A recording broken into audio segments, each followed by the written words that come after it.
নাটোরের রুবিনা খাতুন ২০১৪ সালে এনজিও থেকে কিছু টাকা ঋণ নিয়ে বাবার দেয়া জমিতে শুরু করেন মুরগির খামার ও কবুতর পালন। এরপর শুরু করেন পুকুরে মাছ চাষ। একে একে গড়ে তুলেছেন পানের বরজ, কলার বাগান সহ সমন্বিত কৃষি খামার। আসলে মানুষের অবস্থান যখন তৈরি হয়ে যায় তখন কিন্তু অটোমেটিকলি তাকে সবাই সে কি কাজ করলো ওটা দেখে না, তার অবস্থানটাকে দেখে। তো আলহামদুলিল্লাহ আপনাদের সকলের দোয়ায় আমি জাতীয় পুরস্কার পেয়েছি এই কৃষি কাজ করেই। এটা আমার জন্য একটা খুব বড় ধরনের সম্মান আমি মনে করি। নিজের মেধা ও পরিশ্রম তাকে এনে দিয়েছে এই সফলতা। শুধু নিজের ভাগ্য উন্নয়নই করেননি, অন্যের জন্য কর্মসংস্থানও করেছেন তিনি। এখন অনেকের কাছে দৃষ্টান্ত রুবিনা।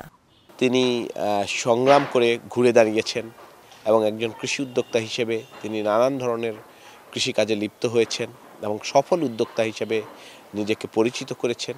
পোলট্রি ফার্মিং শুরু করে, এরপর হচ্ছে আমাদের গরু ফার্মিং, তারপরে হচ্ছে পানের বরজ, পেয়ারা বাগান, এগুলো অনেক কিছু করে।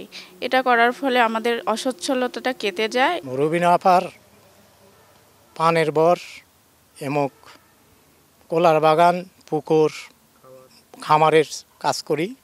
সব প্রতিকূলতা পেরিয়ে এগিয়ে যাবে আজকের অসহায় মানুষেরা, ছিনিয়ে আনবে সফলতার সূর্য, এমন প্রত্যাশা রুবিনা খাতুনের। Desk report, channel 24।